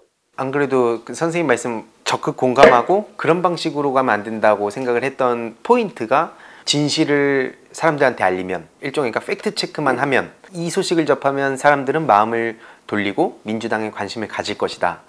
그게 일종의 또 계몽주의적으로 보이기도 하고 그 자체 팩트 자체가 의미가 없다 뭐 이런 건 아니지만 거기에 총력을 기울이는 걸로는 답이 없다 생각을 해서 제가 민주당에 합류를 했던 거거든요. 저는 그 예전에 프로게이머 시절에 잠깐 쉴 때 인터넷 커뮤니티를 들어가고 그 인터넷 온라인 여론의 중요성을 뒤늦게 깨달은 이명박 측에서 뭐 각종 심리전, 뭐 국정원까지 동원해서 댓글 부대 작업도 하고 그러니까 제 입장에서는 커뮤니티 게시글이 올라오고 그걸 보는데 자연스럽게 정치 얘기가 녹아 들어가 있고 거기에 댓글들 달린 거 보니까 대부분 비슷한 생각을 하는구나. 언론을 보면 언론에도 비슷한 식으로 뭐 댓글이 달려 있고 언론 보도가 되고 있고 그러니까 이게 대부분의 여론이구나라는 생각을 하니까 누군가가 와서 저한테 팩트를 그러니까 그 진실이라고 하는 얘기를 전해도 나한테 그런 거 강요하지 마라.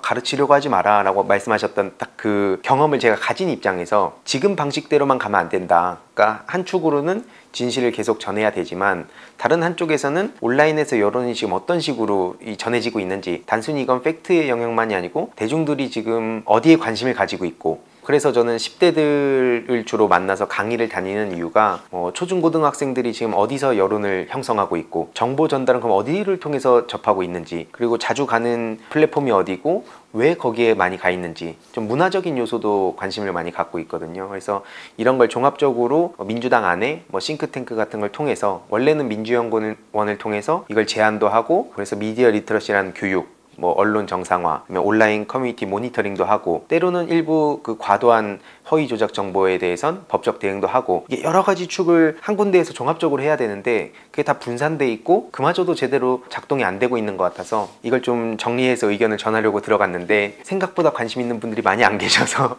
저도 참 무식하죠. 그냥 딱 어떻게 보면 그게 한편으로는 간편해서 그런 거 아닌가 라는 생각도 들었습니다. 그게 언제부터 그랬는지 모르겠는데 소위 레거시 언론하고 그렇지 않은 유튜브나 이런 거하고는 무슨 계급 차이처럼 어떻게 생겨버렸어요. 예. 그래서 소위 진보적인 언론도 자기들 레거시 언론이라는 점에서는 조선일보나 같은 편이고 네네. 쟤들은 그냥 언론 기본 훈련도 잘 안 갖춘 애들이 멋대로 떠드는 거다. 그 중에는 아주 나쁜 놈들도 있고 괜찮은 애들도 있지만은 걔들하고 우리하고는 딴 세상에다 하는 그런 게 있는 것 같아요. 가령 특정 경쟁이 굉장히 치열한 데예요. 그래서 다른 데서 어디서 특정을 했는데 그걸 못 쓰면 이제 소위 낙정을 했다 그래가지고 데스크한테 깨지고 그러는데 진짜 중요한 특정을 유튜브에서 했을 때 태연해요. 그리고 팔로우업도 안 해. 예. 그런 것이 언론인들 자신이 그러니까 국회의원이나 이런 사람들 어떻겠어요. 아까 내가 언론만 보고서 그 사람들이 정치한다 그랬는데 언론 중에서도 주로 레거시 언론을 보고 정치를 하는 사람들이죠. 그러니까 확실히 정말 공감 많이 가고 실제로 그렇게 되고 있다고 저도 생각을 하는 게 예를 들어서 언론에 나온 얘기잖아 라는 얘기에 대해서는 서로 부끄럼 없이 서로 얘기를 나누는데 어떤 유튜브에서 나온 얘기잖아 하면 마치 본인이 품위도 낮아지고 뭔가 마치 찌라시 보고 얘기하는 것처럼 인식을 하는 게 있는 것 같은데 실제로 보면은 레거시가 낫다 뉴미디어가 낫다 이 영역이 아니라 그냥 그 안에서도 열심히 하는 사람들이 있고 그냥 받아쓰기 하는 사람도 있고 이렇게 나뉘어 있는데 진짜 그 레거시 미디어는 커거 유튜버들 이렇게 깔보는 게 있는 것 같다라는 생각도 들었고 세상이 정말 빠르게 변하고 있고 여의도에서 조금만 벗어나서 보면 10대 학생들 중에는 예전에야 대기업 입사하고 정말 성공한 인생이다 이런 인식을 갖고 있었다면 지금 학생들이랑 얘기를 나눠보면 각자 공무원을 준비하는 친구도 있고 다양하게 나뉘어 있지만 소위 말하는 인플루언서가 되고 싶다. 그게 유튜버가 될 수도 있고 아프리카 TV, BJ가 될 수도 있고 한데 왜 그러냐라고 들여다봤을 때는 기존에 있었던 그 질서에 따르는 게 아니라 내가 하고 싶은 거 하면서 재미있고 친구들하고 떠들고 노는데 그걸 보면서 부러워하기도 하고 또 돈과 인기를 누린다. 이게 지금 학생들 사이에서 파다하게 퍼져 있는데 아직까지도 이 뉴미디어에 대해서는 그냥 한 줌이다. 보잘것없다. 이렇게 생각하면 이게 너무 믹스매치 아닌가. 그 간극을 어떻게 좁힐까를 고민하다가 여기서 가교 역할을 해야겠다 생각하고 뛰어들었는데 확실히 생각만큼 쉽진 않은 것 같습니다. 그런 의미에서 탈진실의 시대를 좀 여쭤봤습니다. 옛날 독재 시대에는 민주당이 민주전선이라는 기관지를 발행했잖아요. 신문에서 야당 기사 워낙 안 내주니까 자기들이 당 기관지를 만들어서 그랬어요. 그리고 상당한 역할을 했죠, 그게. 근데 지금은 그럴 필요도 없고 당에서 뭐라 그러면 되게 조그맣게라도 실어줍니다, 그거는. 거기다가 이제 지금 종이매체 시대가 아니니까. 그렇다고 그걸 인터넷 민주전선 같은 걸 만드느냐. 그것도 지금 민주당이 그런 거 만들어봤자 사람들 보지도 않을 것 같아요. 유튜브도 마찬가지로 민주당이 하는 유튜브라 그러면 많이 보겠어요? 오히려 안 보더라고요. 네, 오히려 안 보죠. 그래서 당에서 무슨 대응을 한다 그러면은 지금 황 의사 말대로 모니터링도 하고 해가지고 민주당의 국회의원이나 당직자들이 조중동을 좀 덜 보게 만드는 작업을 했는데 봅니다. 그거는 내가 생각에는 큰 돈이 드는 건 아니에요. 민주정책연구원에 네. 지금 말하듯이 언론 대응팀 같은 걸 만들어가지고 꼭 온라인 뉴스만이 아니고 네. 조중동에는 오늘 아침에 뭐가 났습니다. 네. 간단하게 요약을 해주고 온라인 커뮤니티도 중요한 걸 쭉 하면서 소위 그것도 포함해가지고 다이제스트 만들어가지고 아침마다 출근하면 그걸 볼 수 있게 해주면은 그거를 보고서 조선일보를 덜 보는 것만 해도 큰 기여가 되고 그렇게 되면은 확 넓혀가지고 오늘 중요한 유튜브 방송까지 해서 매일매일 좀 품이 들죠. 그러나 뭐 민주정책연구원 정도면은 하는 거 힘든 건 아니거든요. 마인드만 있으면. 제가 이게 진짜 놀란 게 정말 괜히 선생님 앞에 계셔서 그런 게 아니고 이게 확실히 물리적으로 청년이라고 해서 뭐 청년 정신이고 이게 아니라 제가 그 당에다가 제안을 했던 게 딱 지금 선생님 말씀하신 거였거든요. 뭐냐면 매일 언론 브리핑이나 여러 가지 언론 보도나 이런 거는 의원실에 올라가서 요거 모니터링 하는데 온라인 커뮤니티도 뭐 좀 진보적인 성향도 있을 거고 좀 아닌 쪽도 있을 건데 이거를 프로그램까지 하나 만들어서 제가 직접 이 안에다가 얘기까지 했었어요. 그래서 이거를 민주 인트라넷처럼 의원실에 보좌진 한 명만 좀 그냥 어느 정도만 숙지를 하면 뭐 예를 들어서 그 의원에 대한 이름을 검색하면 대형 커뮤니티들에서 어떤 얘기가 나오는지 비판을 하면 왜 비판하고 지지자들이 좋아하면 왜 좋아하는지 이것도 같이 올리면 그 사이에 교집합이 있다. 그 교집합은 제일 중요한 거니까 다 인지를 해야 되는 거고 그 나머지 격가지들은 지나가듯이 좀 보기만 해도 메시지 나올 때 이 사람이 아예 생각 없이 떠드는 게 아니구나 라는 정도만 돼도 많은 사람들이 그걸 통해서 정치인들 다르게 볼 거다. 그 말씀하신 내용들을 일부 청년들을 제외하고는 관심을 안 가지는데 오히려 선생님께서 그걸 또 먼저 말씀하시니까 정말 놀랐습니다. 진짜로. 그러니까 황의사 같이 생각하는 젊은이들이 정말 민주당을 장악해가지고 대표를 잘 뽑아야 돼요. 민주정책연구원이라는 건 이게 대표의 소관이거든. 원장 임명권도 그에게 있고 이런 말을 알아듣는 대표가 나와가지고 깨어있는 시민을 연구원장으로 선생님을 모셨으면 좋겠어요. 정말 이 영상은 솔직히 뭐 촛불 시민들이 많이 보겠지만 현역에 있는 정치인들이 다 봐야 된다 생각합니다. 정말로. 한반도식 나라 만들기에 대한 얘기로 자연스럽게 또 넘어가면서 이런저런 또 말씀을 듣고 싶은데 뭐 평화냐 통일이냐 뭐 이런 얘기에 대해서 많이 논의가 오가는 것 같은데 한반도식 나라 만들기? 그건 뭐지? 라고 생각하는 분이 또 계실 것 같아요. 또 이게 그만큼 중요하니까 이 책 제목으로까지 들어가 있는데 그거에 대한 선생님의 말씀을 듣고 싶습니다.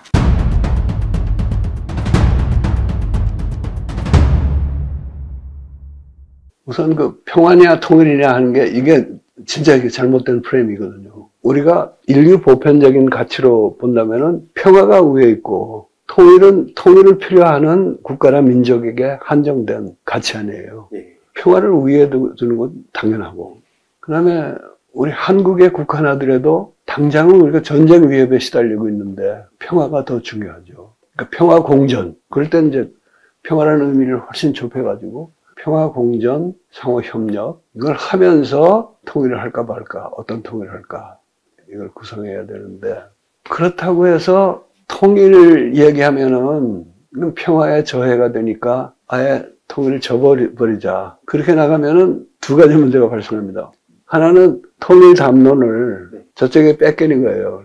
그러니까 박근혜처럼 통일은 대박입니다 하는 사람이 차지해버려요, 통일 담론. 더 중요한 거는 이 한반도라는 데가 참 이게 희한한 장소예요. 그러니까 통일만 부르짖어서는 오히려 평화가 위협이 되는 건 사실입니다. 그렇잖아요. 각자 서로 자기 통일하자 그러면은 합의도 안 되고 그러다가 저 사람씩 통일하면 어떡하냐 하는 걱정에 앞서가지고 뭐 전쟁이 날 수도 있고 대립이 격화될 수도 있는데 그래서 그런 점에서는 통일만 부르짖어서는 이게 마이너스 될 수 있다 하는 걸 아는 건 중요합니다. 그런데 이 한반도라는 데가 그냥 이웃나라로 잘 삽시다. 그래서 그게 잘 살아지는 곳이냐?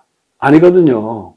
남쪽은 지금 북보다 더 여유 있게 사니까 그런 생각하는 사람이 꽤 있어요. 그리고 평화 얘기하면 멋있잖아요. 통일 얘기하면 좀 좋은 놈 같고. 예. 그렇긴 한데 북에서는 지금도 공식 이데올로기가 그야말로 국시가 통일이에요. 통일지상주의예요. 나는 그건 일종의 이데올로기라고 봐. 왜냐하면 당장은 통일할 생각은 그쪽 추호도 없죠. 그러나 오로지 통일이다 하고 부러지져야지 인민이 못 살더라도 우리는 통일하려고 그러는데 미제국주의와 남한의 친미 사대주의자들이 통일을 안 해줘서 우리가 이렇게 고생한다 해서 정권의 장악력을 강화해 주는 거죠. 그런 걸 떠나서 그럼 북이 통일을 안 하고 얼마나 통일이라고 하기보다 내가 말하는 거 한반도식 나라 만들기 과정을 거부하고 독자적으로 자기들이 말하는 사회주의 강국을 만들 수 있느냐. 나는 그건 불가능하다고 봐요. 지금 이제 동북아시아의 한중일 실제로 그중에서 제일 못 사는 나라가 북한 아니에요. 국제적인 위상도 낮고 물론 핵무기를 가졌기 때문에 그에 따른 어떤 위상은 있죠. 그렇긴 하지만 한반도의 재통합 과정이 없으면은 장기적으로는 버티기 어렵다고 봅니다. 우리가 지금 안고 있는 온갖 문제가 사실은 따지고 보면 분단하고 전혀 무관한 게 별로 없어요. 분단이 모든 문제의 뿌리라는 얘기는 아니고 모든 문제의 뿌리는 탐진치를 작동 원리로 돌아가고 있는 세계 체제가 이제 모든 문제의 기본적인 뿌리는 거기 있는데 한반도에서 그게 이제 분단체제라는 매개 작용을 거쳐서 더 악화돼서 나타나는. 그래서 사람들이 자꾸 통일통일하니까 그냥 그게 뭐 통일이 되겠어 뭐 그런 식으로 얘기하지만 통일을 얘기하지 말고 분단을 얘기하고 이 분단이 체제화되어 있다는 걸 주목해서 보면은 우리도 이 분단 체제를 해소하거나 계속 완화해 가지 않으면은 답이 안 나오는 거예요. 복지도 그렇고 뭐 환경 문제도 그렇고. 그렇기 때문에 평화면 됐지 통일 뭐 하느냐 하는 사람들은 지금 상태가 편한 사람들이죠. 답답할 게 없고 북핵 문제는 미국이 알아서 해결해 줄 거고 남북관계는 뭐 외교부에 맡기면 됐지 무슨 통일부가 뭐 필요하냐. 그리고 국민 너희들은 좀 가만히 있어라. 가만히 있거라. 세월호 때랑 똑같아요. 예. 가만히 있어라. 괜히 뭐 분단체제 극복이니 이따위 소리 하지 말고 우리가 계속 잘 운영해 줄 테니까 너희 가만히 있어라. 이런 그게 많아요. 그런데 이제 통일이라는 말은 또 여러 가지 문제가 있습니다. 왜냐하면 우리 민족의 수건이 8.15 해방 때 만들고자 했던 단일형 국민국가. 네. 그때 못 만들었잖아요. 예. 못 만들고 전쟁하고 뭐 그것 때문에 고생을 하고 그러니까 한편으로 그게 맺힌 게 있습니다. 그걸 지금이라도 우리가 만들면 얼마나 좋을까. 그런데 첫째, 현실적으로 불가능하고 둘째는 그동안에 세월이 너무 바뀌어가지고 단일형 민족국가라는 게 반드시 좋은 거라는 세계적인 합의가 없어요. 오히려 유럽만 해도 지역연합을 만들어가고 있고 또 다른 데서도 국가를 만들더라도 소위 네트워크형 국가라는 쪽을 더 바람직한 걸로 그렇기 때문에 남북도 우리가 8.15 때 하려다 못했던 그런 단일형 국가가 아니고 지금 어차피 그건 불가능한데 평화 공존을 하면서 슬슬 느슨한 결합 형태를 만들고 그 결합 형태를 조금 더 높여가고 어떤 분들은 그걸 계속해가지고 다시 단일형 민족국가 이게 최종 목표라 그 생각하는데 나는 그건 그때 가서 한반도 주민들이 결정하는 거지 미리부터 내가 최종 목표가 뭐다 이거 정할 필요 없다는 거예요. 지금 우리가 할 수 있는 남북 간의 화해, 협력, 점진적이고 단계적이고 창의적인 재통합 그걸 이뤄가면서 적당한 시기에 이거 남북 간의 통합은 이 수준이면 됐으니까 이제는 이제 동아시아 연합 쪽에 더 힘을 쏟자든가 뭐 그렇게 할 수 있는 거죠. 또 다른 하나는 이 나라 만들기가 정말 우리가 오래전부터 단계적으로 실현해오고 추구해온 사업이고 그리고 3.1운동 때 우리가 만들고자 했던 나라는 분단돼서 각기 잘 사는 나라가 아니었잖아요. 예. 예. 그 3.1운동이야말로 거적적인 움직임이었고 근데 남한의 그동안의 민주화운동은 거기까지 못 갔거든요. 그래서 다른 면에서는 3.1운동보다 더 진전된 면이 있지만은 그 점에서는 거적적이고 범한반도적인 나라 만들기 운동이었다는 점에서는 아직 우리가 그걸 멈추고 있는데 나는 그 가능성이 열린 게 우리 촛불혁명이라고 봐요. 그러니까 아직 그걸 달성을 못하고 있는데 그 가능성을 그때 우리가 열어놨고 촛불대항전 때는 통일 문제나 남북관계가 그렇게 큰 이슈로 떠오르지는 않았습니다. 그냥 나라다운 나라를 만들자 하는 거는 분단 상태를 계속하면서 어떻게 잘 살아보자는 그거는 아니었단 말이에요. 정말 나라다운 나라라 그러면은 동학이 꿈꾸었고 3.1운동이 꿈꾸었던 과거와는 완전히 다르면서도 범민족적인, 거족적인 그런 나라를 물론 구체적인 국가 형태나 정치 기구의 형태는 그때 사람들이 꿈도 못 꾸었던 이제 새로운 요소들이 많으니까 우리가 창의적으로 해야 되는 거죠.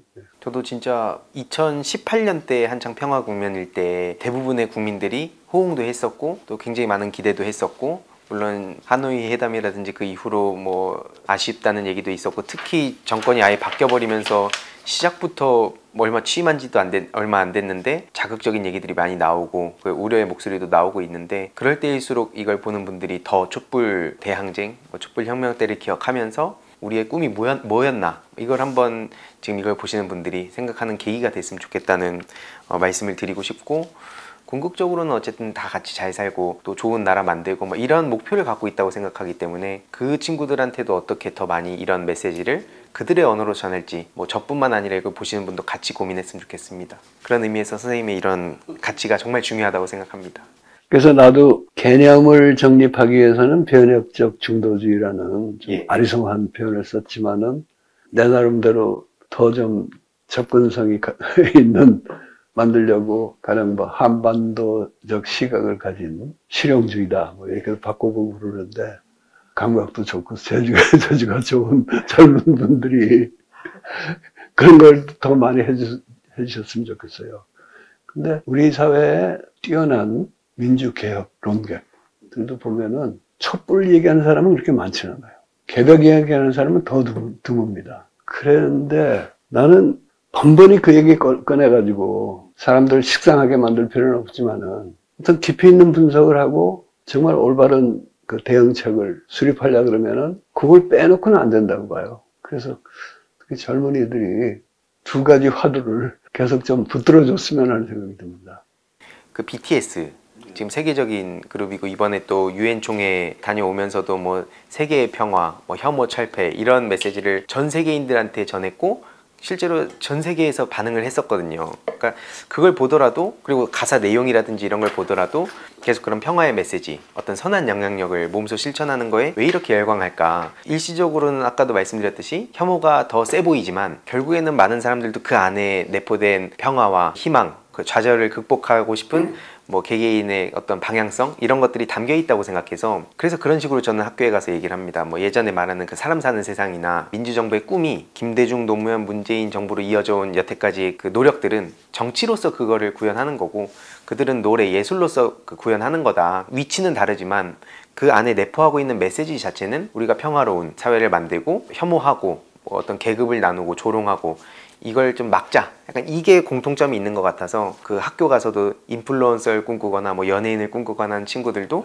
어떤 모델로 갈 것인가 뭐 이런 얘기를 하다 보면 그 이후로도 학생들한테 또 뭐 새로운 뭐 아이돌에 대한 얘기도 듣고, 그 안에 그래서 이런 가치들 좀 녹여내고 있습니다. BTS가 변혁적 중도주의 노래를 만들어서 불러주면 얼마나 좋겠어요. 그리고 특히 그 리더 RM 같은 경우에는 굉장히 그 책도 많이 읽고 연대의 힘을 강조하는 경우도 많거든요. 그걸 또 가사에 녹여내고, 꼭 아이돌이 아니더라도 또 다양한 분야에 뭐 게임을 하는 친구도 있고, 그들과 이 선생님께 오늘 배운 내용들을 그들의 언어로 잘 전하겠습니다. BTS가 그려졌으면 하는 건 내가 그냥 한번 해본 얘기고, 그러나 나는 촛불 대항쟁 때 그 촛불 군중이 지향한 노선은 변혁적 중도주의였다고 봅니다. 왜냐면 그때 보면은 기존에 여러 가지 그 운동 노선이 있잖아요. 그런 거를 들고 나와서 얘기하는 사람들은 전부 환영을 못 받았어요. 그래서 변혁적 중도주의에 미달하는 그런 단순 논리, 대중이 배척한 것이다, 배제했다. 정말 나라다운 나라를 만드는데 소용이 닿는 실용적인 이야기를 좀 듣고 싶다 했다고 봐요. 그래서 변혁적 중도주의라는 그런 이제 용어도 안 쓰였고, 온전히 개념화하고 있지는 않았지만은 대중의 욕구는 그런 쪽에 가 있었다고 봐요. 예. 여러 지식인이나 활동가들이 그런 방향으로 이걸 더 구체화해야 되는데 아직 그런 노력이 너무 미흡하죠. 가끔 보면 옳은 말을 해서 대중들을 때로는 가르친다거나 뭐 진실을 접하게 되면 생각이 바뀐다거나 라고 하게 됐다가는 오히려 퇴보할 수도 있는 거고, 실제로 현실 정치가 그렇게 작동하는 것 같아서 우리가 앞으로 더 많은 대중들이 어디에 관심을 갖고 있는지, 그래서 그 중도라는 그 단어만 보고 또 우리가 흔히 말하는 정치적으로 중도 이게 아니라 더 많은 대중들을 품고 우리가 민주당이 그 촛불 정신 그리고 또 유능함, 이 가치를 어떻게 더 많은 시민들에게 전할 수 있고 또 촛불 시민들에겐 다시 자신감을 불어넣을 수 있는지, 그 내용을 또 보기 위해 이 책을 다시 한 번 더 네, 근대의 이중과제와 한반도식 나라 만들기, 이 책을 제가 이 영상이 나갈 즈음 해서 한번 제가 원래 매달 또 책 나눔을 하거든요. 책을 제가 사서 나눔을 하는데 이게 나갈 때는 이 책으로 또 책 나눔을 하면서 이번에 정치에 관심을 가진 2030 청년들이 공부를 하고 싶어 하는 사람들이 꽤 많더라고요. 그 정치인들보다도 더 공부, 뭐 역사도 공부하고 싶다, 뭐 이렇게 알아가고 있는 상황인데, 그런 의미에서 이 책이 굉장히 또 좋은 방향을 제시해 주지 않을까. 그리고 같이 또 읽고 우리들의 그 내린 결론들을 또 한번 선생님께 잘 취합해서 전달드리면 이게 또 자연스럽게 세대 간의 연대도 되고 또 조금이나마 저희가 힘을 보탤 수 있지 않을까, 뭐 이런 생각이 좀 들었습니다. 이 기성세대의 문제가요, 자기는 공부를 하면서 젊은이들 후배를 가르치려는 사람들이 너무 많아요. 근데 젊은이들이 바본가요? 금방 알아차리죠. 그래서 이제 꼰대란 말이 나오는 건데. 그래서 최근에 그 젊은이들의 움직임 중에서 소위 그 개딸들이라고 있잖아요. 개딸들.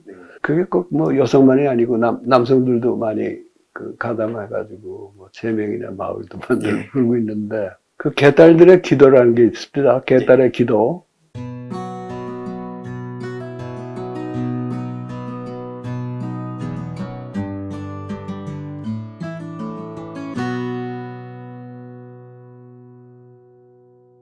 그 기도가 참 뭐 내용이 좋아요. 정치인은 국민을 존중하고 두려워하고 그랬던가, 기업인은 사람을 존중하고, 언론인은 진실을 뭐 말하고, 또 법조인은 뭐 어떻게 이렇게 4가지가 주된 기도가 있는데, 나는 그 얼마나 많은 사람들이 그 기도를 하는지 모르겠지만은 기도하는 그런 그룹, 일종의 팬덤인데, 그것도 팬덤이라도 기도하는 팬덤이 있다는 그 사실 자체가 난 새롭다고 봅니다. 그래서 그분들 열심히 기도해 주기를 바라고.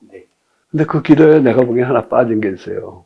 남들 잘하라는 기도만 있지 자기가 어떻게. 예. 근데 거기다가 뭐 공부하는 딸들이 되게 하시옵소서 그러면 애들이 아주 질릴 것 같아요. 이거 뭐 입시 공부 이런 데 시달리는 애들한테. 그래서 그걸 더 줄여서 나는 우리가 싸울 때 예의를 지키면서 싸우는 사람들이 되게 하시옵소서. 그 한 마리 딱 들어가면은 이게 팬덤 정치 역사상 대변화를 가지고 오지 않을까 싶어요.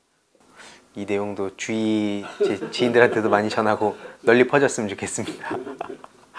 아무튼 시간이 정말 훌쩍 가버렸는데 좀 마무리를 슬슬 해야 될 것 같고, 오늘 제 소감을 말씀드리면, 배도 말씀드렸듯이 제가 워낙 꼭 한번 뵙고 싶었던 존경하는 선생님과 함께 공부길 첫 촬영을 하게 돼서 매우 영광이었고, 정말 그냥 하는 말이 아니고 시간 가는 줄 몰랐습니다. 그래서 앞으로 또 나올 분들이 의미 있는 방송들을 많이 해주실 것 같고, 그런 내용들이 또 널리 알려질 수 있도록 백낙청TV도 제가 열심히 또 홍보도 하고 더 많은 분들이 또 주위에도 알려주셨으면 좋겠다는 말씀 드리며, 오늘 방송 제 소감은 여기서 마무리하고, 혹시 선생님. 고맙습니다. 오늘 아주 즐거웠습니다. 네, 시청자 여러분도 재밌게 보셨기를 바라고, 앞으로도 또 많이 찾아주시면 감사합니다.